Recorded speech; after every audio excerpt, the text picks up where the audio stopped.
नमस्कार मेरे प्यारे भाइयों, मेरे परमात्मा के प्यारे जीवहंसों।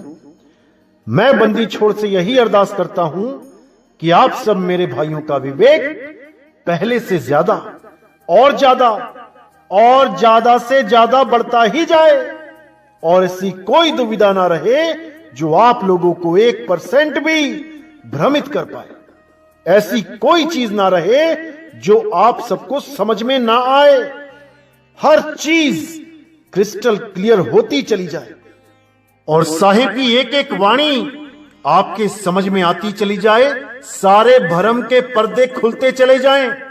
मैं बस यही अरदास करता हूं अपने सतगुरु बंदी छोड़ कबीर साहब से।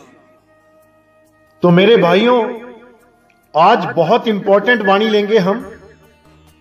ये इतनी इंपॉर्टेंट वाणी है कि इस वाणी को समझने मात्र से आपको कबीर साहब के असली स्वरूप के बारे में पता चल जाएगा। ये जितने भी कबीर पंथ कबीर साहब के स्वरूप के नाम पे आपको भ्रमित करके बैठे हैं, इन सब का खुलासा आज हो जाएगा।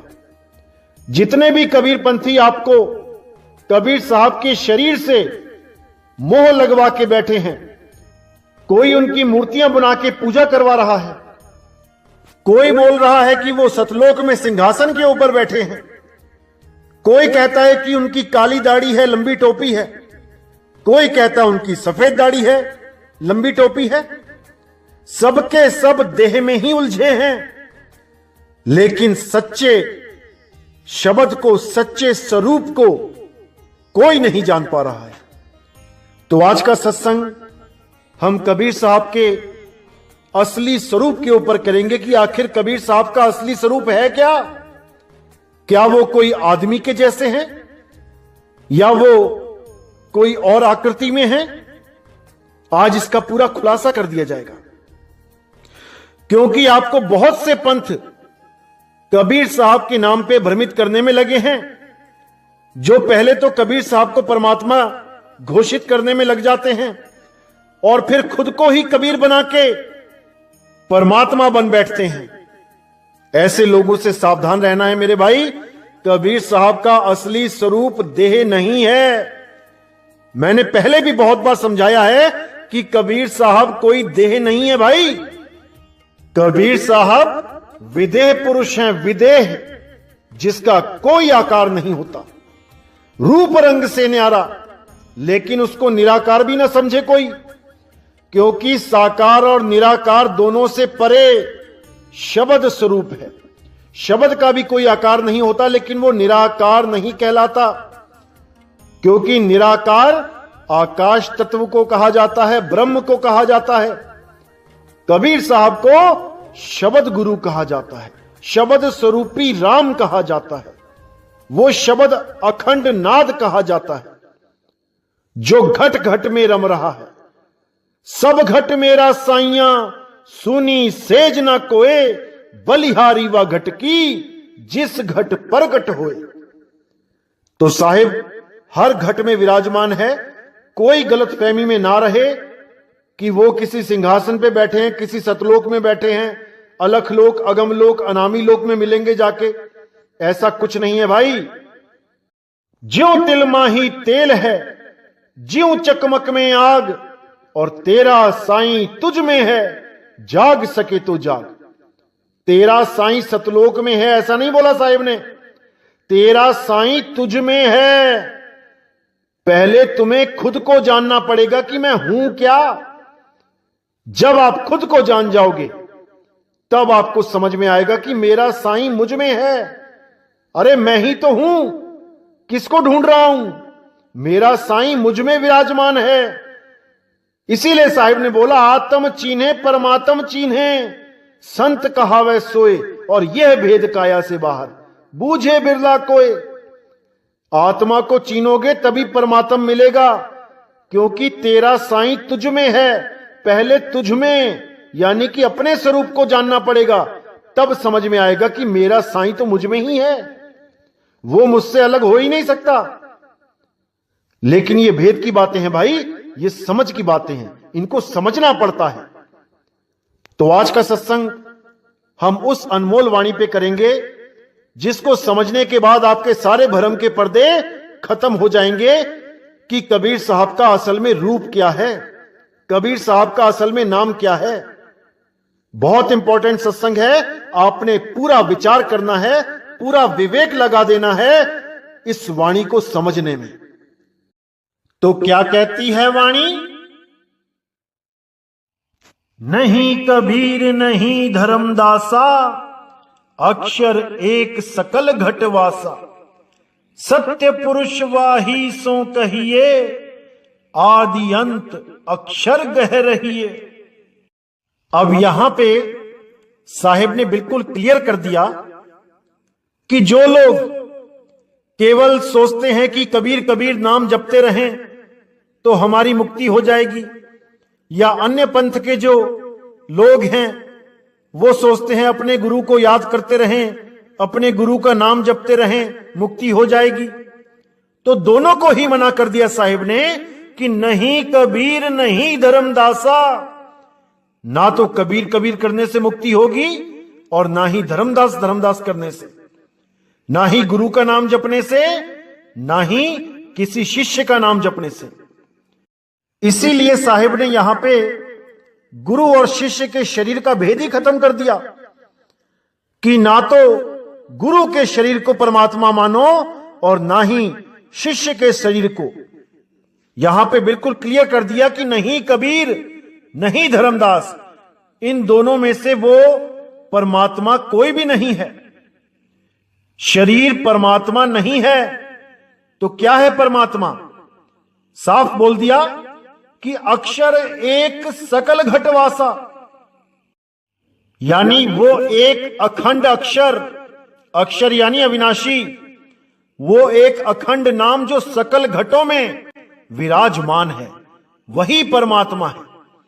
क्योंकि बहुत से ऐसे अधूरे गुरु हैं जो आपको कबीर साहब के सिद्धांत के बारे में बताते बताते कबीर साहब की देह के पीछे लगवा देते हैं, कबीर साहब की देह को ही परमात्मा घोषित कर देते हैं।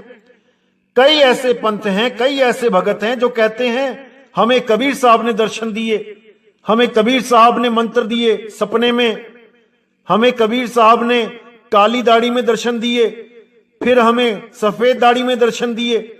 ऐसे भरमाने वाले बहुत हैं। आपने पूरा विवेक लगाना है कि भाई जो चीज बदलती है वो परमात्मा नहीं हो सकता। परमात्मा एक रस होता है, वो अखंड होता है। इसीलिए बोला कि नहीं कबीर नहीं धर्मदासा, अक्षर एक सकल घटवासा, यानी शरीरों को और नामों को दोनों को खंडन कर दिया यहां पे। क्योंकि कबीर साहब का भी शरीर बदला है। यहां पे बच्चे के रूप में आए, फिर थोड़े बड़े हुए, फिर जवान हुए, फिर बूढ़े होके चले गए। तो उन्होंने भी यहां बताया कि शरीरों का ध्यान नहीं करना है, शरीरों के चक्कर में नहीं पड़ना है। वही हाल धर्मदास जी का था। जब यहां पैदा हुए तो बच्चे थे, फिर बड़े हुए, फिर और बड़े हुए, बूढ़े हो गए। तो यहां बिल्कुल शरीरों से अलग कर दिया गया कि नहीं कबीर नहीं धर्मदासा, अक्षर एक सकल घटवासा। उस एक अक्षर अविनाशी को जानो जो सकल घट में वास कर रहा है, हर आत्म घट में विराजमान है। अब आगे कहते हैं सत्य पुरुष वाही सो कहिए, आदि अंत अक्षर गह रहिए, कि तुम सत्य पुरुष उसी को मानो, उसी आदि अक्षर को। आदि अंत अक्षर गह रहिए, उसी आदि अक्षर का सिमरण करो, अंत समय में उस आदि अक्षर का ध्यान करो, तो तुम सदा सदा के लिए उस आदि अक्षर में, उस सत्य नाम में, उस सत्य शब्द में समा जाओगे। फिर तुम्हारा आना जाना सदा के लिए खत्म हो जाएगा। तो आगे कहते हैं अक्षर मूल और सब डारा, शाख समैनी पत्र पसारा, कथा जो कही कही ज्ञान सुनावा, यही भांति संसार बुझावा, जिन बूझा तिन धोखा माना, सकल बात मिथ्या कर जाना। अब यहां पर बहुत विवेक लगाने की जरूरत है, बहुत ज्यादा। तो साफ बोल दिया कि अक्षर मूल और सब डारा। वो मूल अक्षर है, सबका मूल, वो आदि अक्षर। ये 52 अक्षर नहीं है जो इंसानों ने बनाए हैं, वो आदि अक्षर सबका मूल है। क्या हिंदू, क्या मुसलमान, क्या सिख, क्या पारसी, सबका वो मूल आदि अक्षर है। और शाख रमैनी पत्र पसारा, यानी ये जितनी भी रमैनियां हैं, जितने भी ग्रंथ हैं, ये उसकी शाखा और पत्र यानी कि पत्ते हैं। मूल क्या है? वो आदि अक्षर। तो कहते हैं कथा जो कही कही ज्ञान सुनावा, यही भांति संसार बुझावा। यानी इस आदि अक्षर के बारे में, इसको समझाने के लिए मैंने ज्ञान को कथा के रूप में समझाया। कथा जो कही कही ज्ञान सुनावा, जैसे आपको पता है कि धर्मदास जी को 100 बार समझाया ये मूल ज्ञान, लेकिन वो समझ नहीं पाए। क्यों नहीं समझ पाए?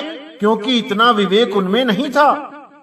इसीलिए उनको समझाने के लिए एक कथा का निर्माण किया कि परमात्मा के 16 पुत्र थे, वहां से ऐसे ऐसे काल ने भक्ति करी, अलग देश मांग लिया, वहां से अष्टांगी को भेजा गया सृष्टि रचना के लिए। तो जब ये कहानी सुनाई तो उनको जल्दी समझ में आ गया। और आप लोग भी यही कहानियां सुन सुन के कबीर साहब को इष्ट मान के बैठे हैं। यही अनुराग सागर की कहानी पढ़ के आपने कबीर साहब को अपना इष्ट मान लिया। अब लेकिन कहानी के द्वारा उनका स्वरूप नहीं समझ में आ सकता कि कबीर साहब हैं क्या, क्योंकि आपकी कल्पना शरीर से आगे जा ही नहीं सकती। आपने ब्रह्मा जी, विष्णु जी, महेश जी को भी शरीर माना, अष्टांगी जी को भी शरीर माना, आगे काल भगवान को भी शरीर मान लिया और कबीर साहब को भी शरीर मान लिया, क्योंकि शरीर से आगे आप बढ़ ही नहीं सकते। इसीलिए साहिब ने यहां बोला कि जो मैंने ये सारा ज्ञान सुनाया कथा के रूप में, वो केवल उस आदि अक्षर को समझाने के लिए बताया, क्योंकि मेरा असली स्वरूप आदि अक्षर है। मेरा स्वरूप देह स्वरूप नहीं है। देह तो मैं धारण करके आता हूं तुम लोगों को समझाने के लिए, और जब तुमको समझा के मैं चला जाता हूं तो मैं फिर से उस विदेही स्वरूप में आ जाता हूं, जिसको अखंड नाद सार शब्द बोला गया है, जिसको शब्द गुरु बोला गया है। उसी के लिए साहिब ने बोला हम हैं शब्द, शब्द हम माही, और हम से भिन्न और कछु नहीं, कि मेरा असली स्वरूप शब्द है और देह तो केवल तुम्हें समझाने के लिए धारण की जाती है। असल में मैं विदेही हूं, विदेही। तो इसी के लिए बोला कथा जो कही कही ज्ञान सुनावा, यही भांति संसार बुझावा। यानी सारे संसार को मैं कथा सुना सुना के ज्ञान समझाता हूं, लेकिन जिसको मूल ज्ञान समझ में आ जाता है वो समझ जाता है कि ये कहानियां केवल एक धोखा है। मतलब कि केवल हमें वस्तु के बारे में समझाने के लिए, उस निज नाम के बारे में समझाने के लिए ये एक कहानी मात्र है, असल कुछ और है। इसीलिए बोला कि जिन बूझा तिन धोखा माना, सकल बात मिथ्या कर जाना।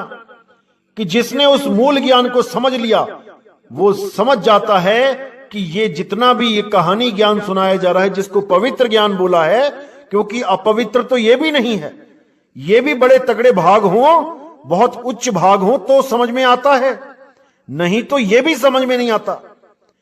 इसलिए साहिब ने बोला था पवित्र ज्ञान तुम जग में भाखो, मूल ज्ञान गुप्त कर राखो।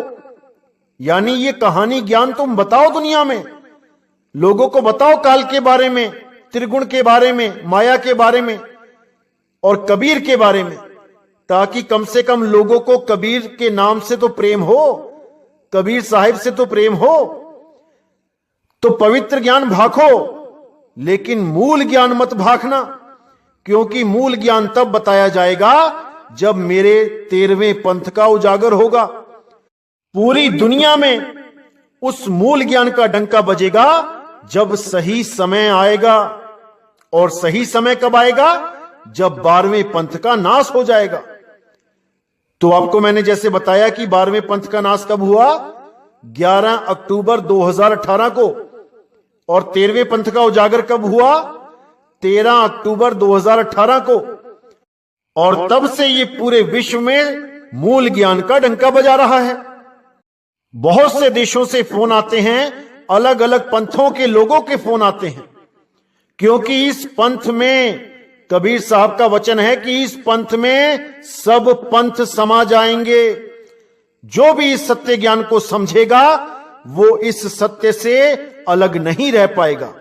वो सब पंथों को छोड़ के, वो सब धर्मों को छोड़ के, वो सब जात पात को छोड़ के इस पंथ में समा जाएगा और सत्य को प्राप्त कर लेगा। तो इसीलिए साहिब ने बिल्कुल क्लियर कर दिया कि जिन बूझा तिन धोखा माना, सकल बात मिथ्या कर जाना। यानी जितनी भी ये 52 अक्षरियों की कहानी है, जितने भी 52 अक्षरों के नाम हैं, जितना भी ये देह का ज्ञान है, ये सबको मिथ्या जानो। सब बात को मिथ्या जानो। असली बात वो शब्द गुरु है, असली बात वो आदि अक्षर है, वही सतपुरुष है। तो आगे कहते हैं, कहें कबीर ये मन ही है, मन का सकल पसार, चीन ये मन कह बूझिया, आवा गमन निवार। तो साहिब कहते हैं ये 5 तत्व, 25 प्रकृति, मन, माया, त्रिगुण, ये सब मन ही है। ये 52 अक्षर मन ही है। मन का सकल पसार, ये 3 लोक मन ही है। सब कुछ ये मन ही है। इसी मन में तुम उलझ गए हो। सूरत रूप तुम्हारी इसी मन में उलझी है। तुमने इसी सूरत को इस मन के पंजे से आजाद करना है। चीन ये मन कह बूझिया, आवागमन निवार। कह रहे चिन्हो कि ये मन कहां है, इसको बूझो। अगर इसको बूझ लिया तो समझो आवागमन निवार, तुम्हारा आना और जाना सदा के लिए खत्म हो जाएगा। लेकिन बिना मन को बूझे उसे नहीं मार सकते। जब तक दुश्मन का पता ना हो उसको खत्म नहीं कर सकते। इसीलिए साहिब ने बोला, मन को मार गगन चढ़ जाई, मान सरोवर पैठ नहाई। कि जब तक इस मन को चीनोगे नहीं, जब तक काल को जानोगे नहीं, काल के सिर पे पैर कभी नहीं रख सकते। पहले तुम्हें काल को समझना पड़ेगा, काल है क्या, उसके बाद उस काल के सिर पे पैर रखना पड़ेगा और तभी तुम्हारी मुक्ति होगी, अन्यथा नहीं होगी।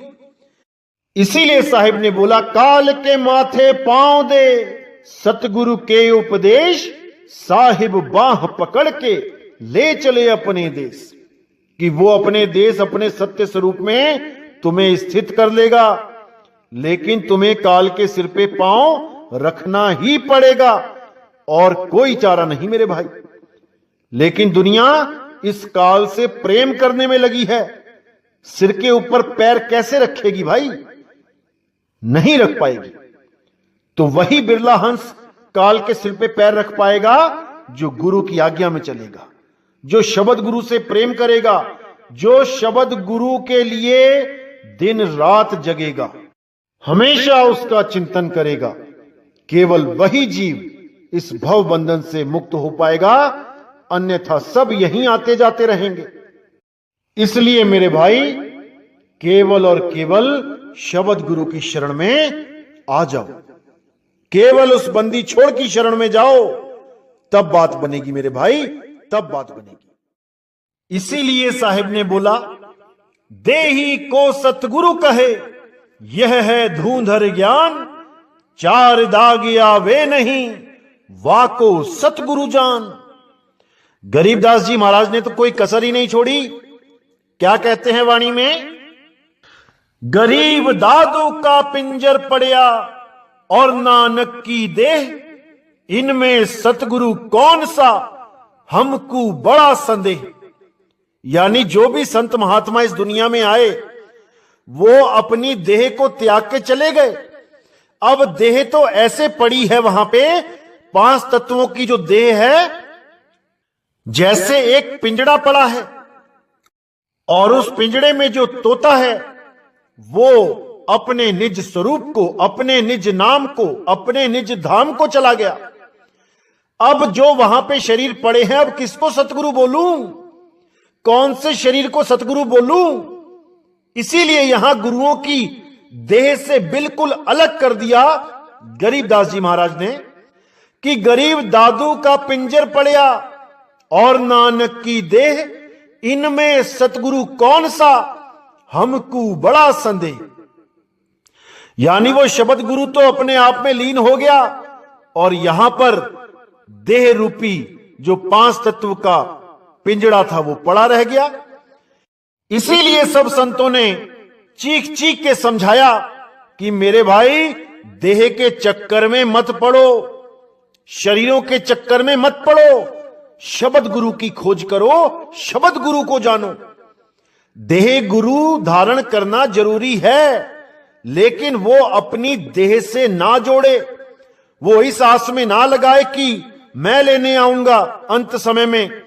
ये महा अज्ञान है। देही गुरु ऐसा होना चाहिए जो शब्द के साथ जुड़े, आपकी सूरत को शब्द में लीन करना सिखाए, तब समझाना कि आपको सतगुरु मिल गया। अब आपको जन्म मरण में डालने वाला कोई पैदा नहीं हो सकता। इसीलिए गरीबदास जी ने फिर बोला, गरीब तीरथ व्रत करे क्या होई, कर्म कांड व्यवहारा, आत्म राम नहीं सुमरिया, बिसरे सिरजनहारा। बिल्कुल क्लियर कर दिया कि जिन भी तीर्थ व्रत कर्म कांड में हम फंसे हुए हैं उनसे हमारा कल्याण नहीं होगा। आज देखिए, कोरोना की वजह से सारे तीर्थ सुने पड़े हैं, एक आदमी नहीं उस तीर्थ पे जाने वाला। तो वो तीर्थ महान है या जो हम लोग वहां भीड़ लगा देते हैं और उसे एक मेले का रूप दे देते हैं, हम लोग महान हैं। इसीलिए साहिब ने बोला, तीर्थ बड़ा की तीर्थ का दास। अरे तीर्थ का दास बड़ा है जो किसी भी जगह को तीर्थ बना सकता है। एक छोटा सा मंदिर अगर वहां पे किसी की मन्नत पूरी हो जाए, वो पूरे शहर में हल्ला मचा सकता है कि इस मंदिर में कुछ मांगो तो यहां पे सब कुछ मिलेगा। देखते ही देखते पूरा शहर वहां खड़ा हो जाएगा। वो छोटा सा मंदिर जो कल का बना है उसको तीर्थ घोषित कर दिया जाएगा।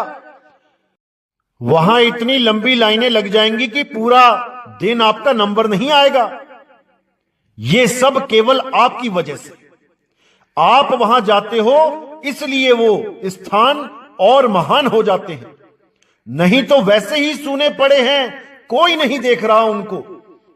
इसीलिए साहिब ने अच्छी तरह समझाया कि ईमन बड़ा की जेही मन माना, राम बड़ा की राम ही जाना, भ्रम भ्रम कबीरा फिरे उदास, तीर्थ बड़ा की तीर्थ का दास। उन्होंने तीर्थ की बढ़ाई कभी नहीं कही, उन्होंने तीर्थ के दास की बढ़ाई करी है, क्योंकि तीर्थ का दास चेतन है, वो चेतन है, वो अपने आप को समझ नहीं रहा है, वो अपने आप को जान नहीं पा रहा है, इसलिए भटका खा रहा है। तो गरीबदास जी यहां पे साफ कहते हैं कि आत्म राम नहीं सुमरिया, बिसरे सिरजनहारा। कि तीर्थ में जाते रहे, कर्म कांड करते रहे, दिए जलाते रहे देसी घी के, मूर्तियों की पूजा करते रहे, कैलेंडर पूजते रहे, फोटो पूजते रहे, लेकिन आत्म राम को भूल गए। उस आत्म राम की सुध नहीं रही, उस सिरजनहार को बिसर गए। इसी बात को कबीर साहब ने भी समझाया कि आत्म ज्ञान बिना नर भटके, कभी मथुरा कभी काशी, जल में मीन प्यासी, मोह देखत आवे हासी। यही चीज नानक साहब ने बोली कि आत्म में राम, राम में आत्म, चीनस गुरु बिचारा। इसीलिए कबीर साहब ने बोला, तेरा साईं तुझ में है, जाग सके तो जाग। कि तेरा साईं कहीं बाहर नहीं है जो किसी तीर्थ मूर्त में ढूंढ रहा है कि घी की जोत जगा रहा है, घी के दिए जगा रहा है, सोच रहा है परमात्मा घी से खुश हो जाएगा, घी जलाने से। अरे नहीं भाई, परमात्मा आपके भाव देखता है, आपके भाव कैसे हैं। गरीबदास जी ने तो यहां तक कह दिया गरीब ब्रह्म कहो अविगत कहो, कर्ता कहो करीम, कादर बेपरवाह है, रमता राम रहीम। यहां गरीबदास जी साफ कहते हैं कि ब्रह्म कहो अविगत कहो, कर्ता कहो करीम, उस परमात्मा को आप किसी भी नाम से पुकारो, उससे कोई फर्क नहीं पड़ता। आप चाहे उसको राम कहो, चाहे कृष्ण कहो, चाहे हनुमान कहो, चाहे अल्लाह कहो, चाहे वाहेगुरु कहो, इससे कोई फर्क नहीं पड़ता। चाहे जीसस कहो, चाहे बुद्ध कहो, चाहे जैन कहो, इससे कोई फर्क नहीं पड़ता। उसको इससे कोई मतलब नहीं। वो तो सब पे दयाल है, सबको ताकत दे रहा है, सबको पानी खाना सब दे रहा है, सब कुछ सबको मिल रहा है। वो कभी किसी में भेदभाव नहीं करता। आज हम सोचते हैं कि हमारे देश में केवल हिंदू रहें, मुसलमान भाग जाएं, या मुसलमान सोचते हैं कि हमारा देश मुस्लिम राज्य घोषित हो जाए, हिंदू भाग जाएं। अरे इससे कोई फर्क नहीं पड़ता उसको कि कौन कहां पे है, कितनी आबादी में है, कौन सा देश, कौन सा राज्य, कौन से धर्म से लिंक है। वो तो सबको एक दृष्टि से देखता है। अगर अल्लाह केवल मुसलमानों का होता तो क्या एक भी हिंदू, एक भी क्रिश्चियन इस दुनिया में जी पाता? क्या कोई भी सरवाइव कर पाता इस दुनिया में? अगर अल्लाह केवल मुसलमानों का होता, अगर भगवान राम केवल हिंदुओं के होते, तो क्या कोई मुसलमान, कोई ईसाई, कोई जैनी टिक पाता इस दुनिया में? क्या वो सबको खत्म नहीं कर सकते थे? जो ये सारा बीड़ा आपने उठा लिया है कि हम हिंदुओं को खत्म कर देंगे, हमें 15 मिनट की मोहलत मिल जाए, या हिंदू कह रहे हैं हम मुसलमानों को काट के रख देंगे, हमें सरकार थोड़ी देर के लिए छूट दे दे। अरे मेरे भाई, हम यहां पे जीने आए हैं, बंदगी करने आए हैं। हमें यह मानुष चोला इसलिए दिया गया है ताकि हम इस चोले में रह के उस परम पिता परमात्मा को प्राप्त कर सकें, उस अल्लाह को, उस वाहेगुरु को प्राप्त कर सकें, ना कि अपने ही द्वारा बनाए गए चंद अक्षरों का सहारा लेके उसके नाम पे लड़ते रहें। अरे जब इंसान को पढ़ना लिखना भी नहीं आता था, कोई अक्षर नहीं था इस दुनिया में, कोई भाषा नहीं थी, तब कहां थे तुम्हारे धर्म, कहां थे तुम्हारे भगवानों के नाम, कहां थे तुम्हारे अल्लाह वाहेगुरु के नाम? ये नाम इंसान ने बनाए हैं, समझ जाओ इस बात को। इंसानों ने अक्षरों की खोज करी, अक्षरों के द्वारा ही अक्षरों को जोड़ जोड़ के शब्द बनाए गए, शब्दों से ही दुनिया भर के नाम बनाए गए, धर्मों के नाम, जात के नाम, आदमी औरत के नाम, जानवरों के नाम, पेड़ पौधों के नाम, ये सब इंसानों ने बनाए हैं। और इन्हीं नामों के चक्कर में आज ये अपने ही भाइयों का दुश्मन हो गया है। वो मुसलमान हिंदू को देख के राजी नहीं है, हिंदू मुसलमान को देख के राजी नहीं है, केवल नाम की वजह से कि वो उस शक्ति को, उस परम पिता को अल्लाह कह के याद कर रहे हैं, और हिंदू उस परम पिता को राम कह के, कृष्ण कह के याद कर रहे हैं, और कबीरपंथी उसको कबीर कह के याद कर रहे हैं। लेकिन सबके सब अक्षरों में ही उलझे हैं। कबीर साहब ने तो निबेड़ा ही कर दिया। राम कबीरा एक हैं, कृष्ण करीमा एक हैं, गहन सुनन में दो, और दो करके वो जानते जिन्हें सतगुरु मिला ना हो। वो लोग दो करके झगड़ा करते हैं, लड़ाई करते हैं, जिनको सतगुरु ना मिला हो। जब सतगुरु मिल जाता है तो वो शरीरों के भेद को खत्म कर देता है। शरीर को हटा दो तो क्या बचा? अरे सब आत्मदेव ही तो हैं। अब करना क्या है? अपने आत्मदेव को पहचानना है, अपने सत्य स्वरूप को पहचानना है। अपने सत्य स्वरूप को त्याग के जब हम इस देह स्वरूप में आए तो हम अलग अलग दिखाई देने लगे। और अगर दोबारा हम अपने स्वरूप को प्राप्त कर लें तो हम सब एक हो जाएंगे, एक स्वरूप हो जाएंगे। इसीलिए कबीर साहब ने भी बोला कि नहीं कबीर नहीं धर्मदासा, अक्षर एक सब घट ही निवासा। कि वहां कबीर और धर्मदास का भी भेद खत्म हो जाता है। उस अवस्था को प्राप्त करके हम सब एक हो जाते हैं, अलग अलग नहीं रहते, कोई देह बंधन नहीं रहता। वहां पे कौन कबीर, कौन धर्मदास, कौन नानक, कौन दादू पलटू भीखा, कौन रविदास, कौन, कोई अलग नहीं रहता। वो सब एक स्वरूप हो जाते हैं, वो परमात्म स्वरूप हो जाते हैं। इसीलिए बाबा नानक को परमात्मा कहते हैं, रविदास जी को परमात्मा कहते हैं, कबीर साहब को परमात्मा कहते हैं। वहां भेद नहीं रह जाता कोई भी। तो मेरे भाई अच्छी तरह समझ लो इस चीज को। चाहे मेरे मुसलमान भाई सत्संग सुनते हैं, चाहे हिंदू भाई सुनते हैं, चाहे सिख भाई सुनते हैं, चाहे ईसाई भाई सुनते हैं, हम सबका सत्य स्वरूप एक है। हम सब एक हैं। केवल अक्षरों की वजह से और देह ज्ञान की वजह से, देह भरम की वजह से हम सब आपस में बट गए हैं। लेकिन अब नहीं बटना है, अब एक हो जाना है। अल्लाह को इतनी खुशी तब नहीं मिलेगी जब आप 5 नमाजें पढ़ते हो। उसको असली खुशी तब मिलती है जब आप किसी से प्रेम करते हो, जब आप किसी को गले लगाते हो।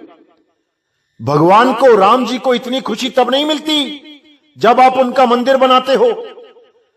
उनको असली खुशी तब मिलती है जब आप उनकी तरह शबरी के जूठे बेर खाते हो, यानी इन जात पात को, इस ऊंच नीच को खत्म करते हो। वो तब खुश होते हैं। इसलिए मेरे भाई, ये सारे बंधन तोड़ो, ये सारी नफरत छोड़ो और एक दूसरे को प्रेम करो। हम सब एक ही मालिक के बच्चे हैं, केवल उसके अलग अलग नाम रखने की वजह से हम झगड़ा करते हैं, हम लड़ते मरते हैं। और इस दुनिया को जो भक्ति के लिए बनाई गई है, हम उसको एक रण क्षेत्र बना के रख देते हैं, एक युद्ध का मैदान बना के रख देते हैं। तो मेरे भाई, पूरा विवेक लगाना है, हर बात को समझना है गहराई से। और अगर गहराई से समझ लिया तो कोई भी तुम्हें मूर्ख नहीं बना पाएगा। अपने विवेक को हमेशा जागृत रखो तो आप कभी धोखा नहीं खाओगे। हमने सारे विश्व को एक करना है, पूरे विश्व को एक प्रेम के बंधन में बांधना है। इसलिए सबसे पहली शुरुआत हमें अपने ही घर से करनी है, अपने ही देश से करनी है। तो मेरे भाइयों, नफरत के बीज को खत्म करो और सबसे प्रेम करो। इसी के साथ मैं विदा चाहूंगा। जय गुरु बंदी छोड़ वैराग साहिब, जय गुरु बंदी